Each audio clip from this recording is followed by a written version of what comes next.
miscommunication in relationships and getting defensive. Yeah.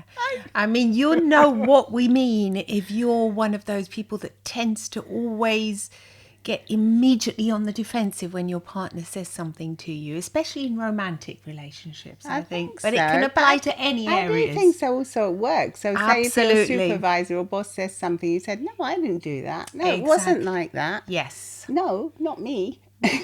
Not I.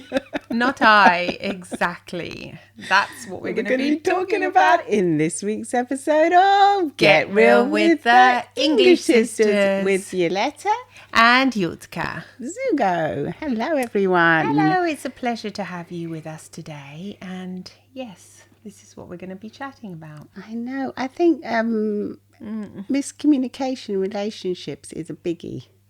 It definitely is a biggie, and it's really hard to communicate with somebody that tends to put a wall up when you're, especially when you're trying to say something like, say that you've got, for example, let's make a few examples here. Yeah. You've got a party at work. Yes. And you want your partner to come with you. Yeah. Because all the other partners are going, girlfriends, boyfriends, wives, whatever, are going to be there. So you ask them if you want. You say, can you come Do you want to come with me on Friday? We've got a thing. We've got an event. We've got a party. We've got a party. And the answer, is no, I don't want to come. I'm not coming. And then obviously when you ask somebody and they just immediately say no. Yeah, but I think when you ask someone, do you want to come with me on Friday, it kind of implies that you want them to come. Exactly. There's an implication there saying, yes, please do come. Yes. And then when you don't come, what happens? Well, you get angry. The other person gets angry. The one that's asked gets angry. And the other one gets defensive and fearful. Yeah. And so there is a miscommunication it's here. Not black and it's white, not black and white. It's tricky, isn't it? Because when you do ask somebody, especially if you just say, hey, everyone else is going, all the other people are, partners are going to that party. Do you want to come along? I think you're not expressing how much you really want that person to come. You're making it sound more casual than perhaps it actually is. Yeah. I don't know. Maybe you don't want to put pressure on the other person. But wouldn't it be better if you said, we've got this thing at work on Friday night and everyone's going, and I really, really would love if you would come, if you're available, if you're not doing anything. But really, they're not doing anything anyway. So. Because you're with them. The thing is, that is like the kind of best way to say something like that, because you actually use the I. Yeah. When you use I really want you to come. I would really love it if you came. I wouldn't perhaps feel lonely if you were there. Yeah. I would feel supported, and I would love to be able to show you to my, show you off kind of thing, to present you to my colleagues. Yeah. In that way, you are very much expressing how you feel, and your vulnerabilities, how you don't really want to go on your own. But the same thing, if the partner really doesn't want to go, they have to say, look, I don't feel comfortable. Yes, I don't want to be shown off to your colleagues. I don't want to go to that thing. I'm really shy. I don't want it. Please understand my point of view. Yeah. This is kind of like the perfect way to communicate. I really love you, and I really want you to be able to enjoy yourself there. Yes. But I really can't. I don't feel comfortable enough to go because I've got, whatever the reason is. With it. And so then you can both have empathy for each other, can't you? And you can both put yourself in each other's shoes and understand. Yes, exactly. Instead of just going to I hate you because you're not coming. Well, what happens is that you might not immediately think you hate them. I mean, you don't hate them, but what happens is that resentment starts to build. Yeah. And that's kind of that's even worse than hate, really, because it's more long lasting and it's profound, and it can wear away at your relationship, can't it? Yes, it can. Whereas if you just have a burst of hate and I hate you, then you kind of get it over with, and but when you shut down and you think, all right, I'm going to put this in my I'm going to take note of this. Yes. Next time you ask me to do something, I'm not going to come. Exactly. Yes. When it becomes like emotional blackmail, it starts to get like that, doesn't it? Yeah, it starts to get, exactly. That's the resentment that can become rather insidious and dangerous in any kind of relationship. Yeah. But especially in a loved one, I think, you really want to try and avoid this. And I think self-awareness once again comes into play a lot, doesn't it? You have to be self-aware. That's the core to everything in life. If you're self-aware, you kind of know how you're going to react to things. Yes. Just know. If you're asking yourself the question, am I being fair? Am I asking this in the right way? You're already self-aware. You're already doing a good job. Yeah. And you're thinking about the other person. Because nothing's ever black and white. When you say something to someone, they have all these other things in their head. You can't be in their minds or in their heads of what's going on in theirs. No, you can't. I mean, it's this defensiveness comes up in everybody, I think. Yeah. But the more self-aware you are, the more you'll realize it. When you start feeling defensive, you'll know that what you're really feeling is fear. Yeah. You are actually feeling afraid. And when you're feeling afraid, you're going to, the cortisol and the fight and flight response is going to be active inside your body. So you can't really think clearly. No. So I think... I was thinking of someone at work as well, a situation that I'd heard about. The two colleagues weren't getting on well. Yeah. And one of them, every time the other person sent the email or said something, the person would get defensive and think, I didn't do that, it was not me, or just think the other person was really attacking them and being a really bad person, when really they were just misreading everything that the other person was saying. It was just total miscommunication, and it ended up being there was a huge conflict in the office, and it wasn't good. No, it's not good. And really, it's a shame, really. It's a shame because none of it was real, really. It's a bit like worry when you worry about things that never happen. It's not a real thing. It's something that we're imagining in our minds, and we're putting that onto the other person and saying that they're feeling like that when really they're not. They're not. I mean, being able to be open to criticism and feedback is a skill. It's not something we'll all learn really quickly. There are those staff meetings when they say, now we're going to discuss your performance. And they can be scary because you really think, yikes, now they're going to discuss how I am actually, coping with this work situation.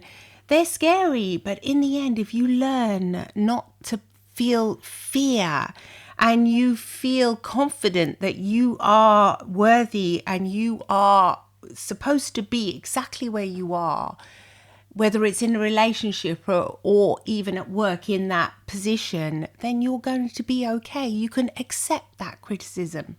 Well, you can learn from it. You don't have to call it criticism. It's feedback. Feedback, yes. It's exactly. Yes, you can think of it as... You don't have to take it personal, as a personal attack on yourself. You just think, this is feedback that I'm going to learn from, and I'll be flexible. And really, the person that's, it's kind of positive. Yeah, it's supposed to be a positive criticism. Yeah, positive feedback. It's whatever it is. It's you have to because it might. It might not feel that way when it's being directed at you, and you might just, if you think about it, you're going to start taking it completely personally, and people will say, don't take this personally. And that's when you take it even more personally.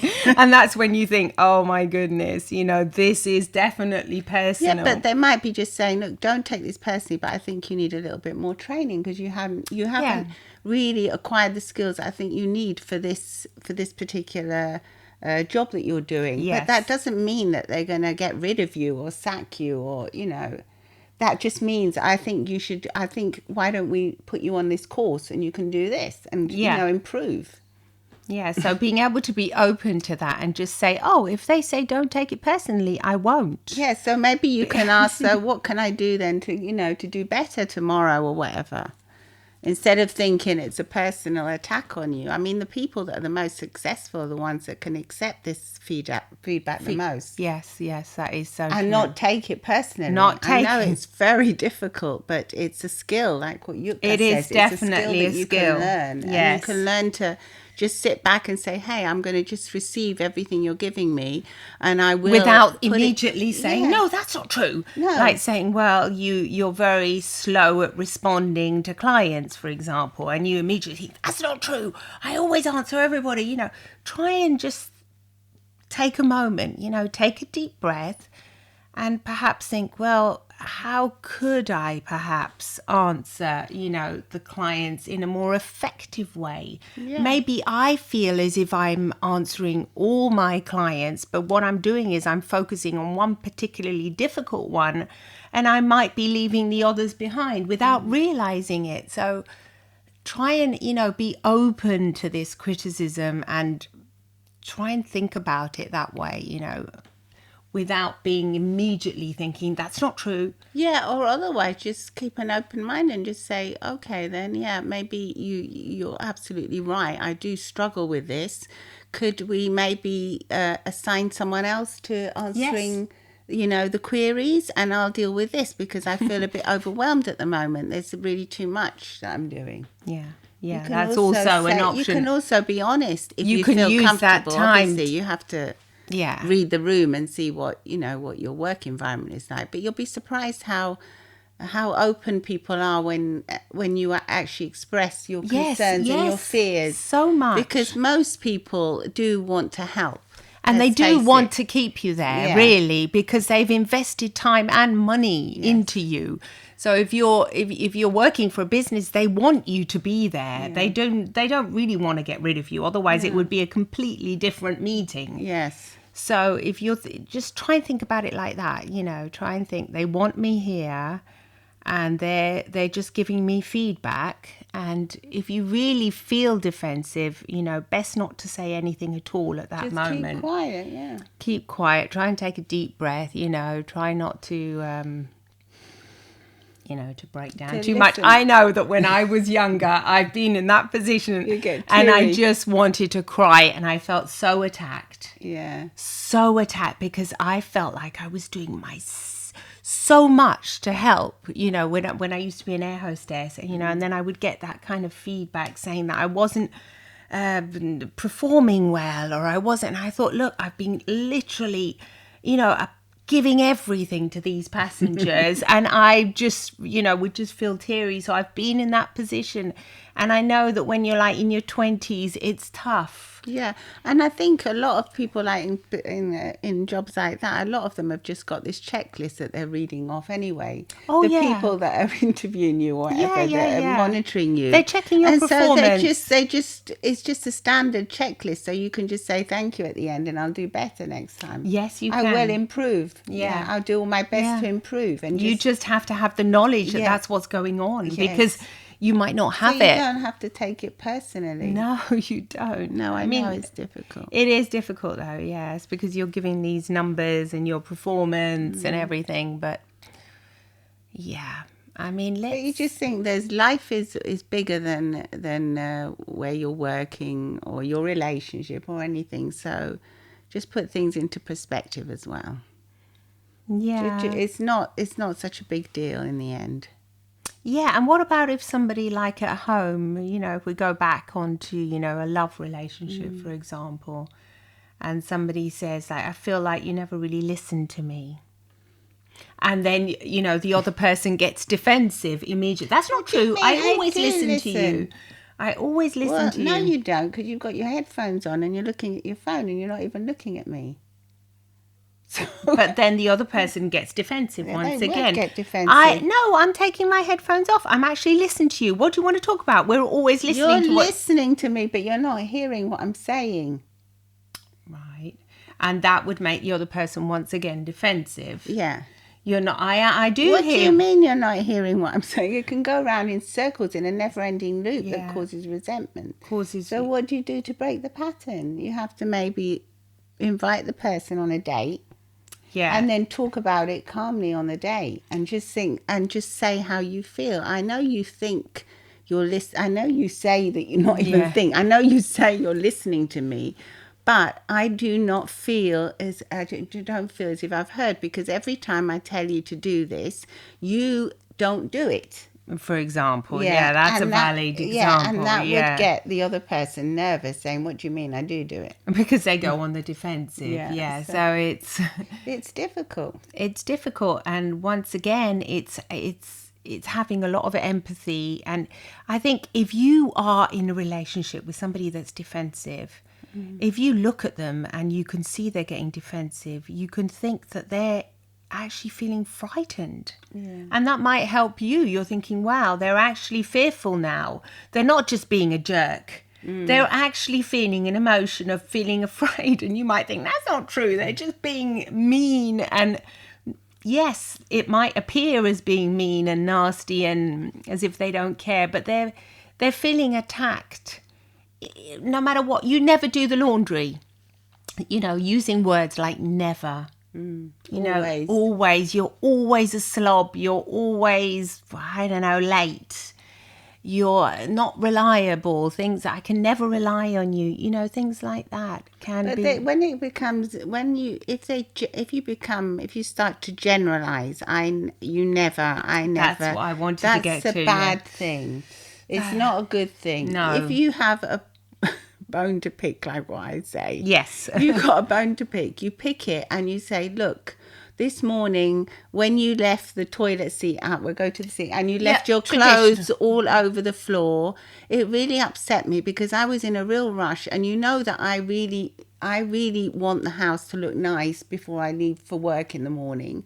And so I felt as if I had to go. I know I didn't have to, but I felt, for my own peace of mind, I felt that I had to go and pick your clothes up and tidy up after you.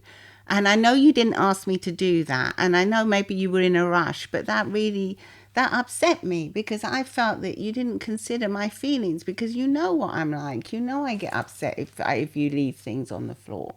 And maybe you can have a conversation like that about how it makes you feel when they do something particular but specific. That's a brilliant example, because you've used all I, and then never once did you say things like, you are so messy. You're such a slob. Yeah. You always do this to me. All of these accusations. And you empathise with You're them, a saying, pig. maybe I know you might have been in a rush as well. You might not have realised. You communicated perfectly. Yes. So I think if somebody, this has just made me think about, is really useful with your kids as well. Well, what would the partner would just say, I'm so sorry, darling, I didn't realise that it had such an effect on you. Well, it's difficult to be defensive after you've explained it in such a way.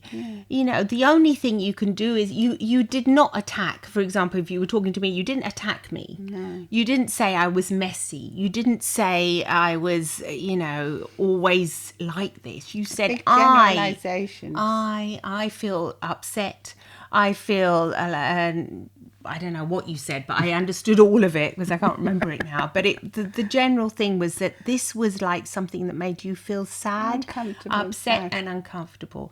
And although it wasn't necessary for the house to be perfect before you left to work, you really want it to be that way, because it gives you peace of mind to know that the house is like that. So I feel as if I can do that. I could give you peace of mind. After all, we're in a loving relationship. Why wouldn't I want my partner, the person I've decided to live with, to have peace of mind? It's not that I necessarily want to hurt that person. No. For me, things like this are not important for the partner.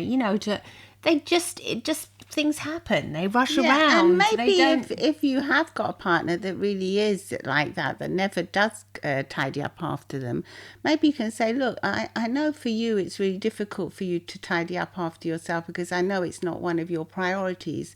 So hey, what we can do is I'll tidy up after you when I see, and maybe you can do something else. So maybe you can go and put petrol in my car, or I don't know, do something else for me. Make something the dinner that you tonight. Find difficult. Yeah, I find, or maybe you can boring. go to the supermarket for us and get that, and that you can assign a different task to that person, so that the conflict is just like at work. So that maybe if that person really is not not suited to that kind of stuff. They just don't see They it. don't think, they don't think about it's it, important. But don't see it. Yeah.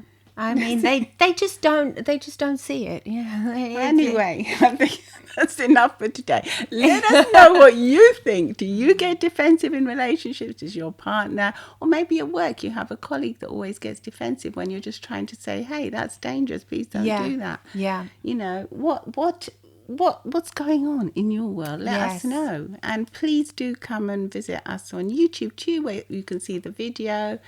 And please do really leave a review on Apple Podcasts, because it really does help the podcast grow, and we really do appreciate you. Really do, yeah. Come and see us on Instagram as well. Say hi. Get Real with the English Sisters on Instagram. Bye-bye. Bye. Lots of love. Bye-bye.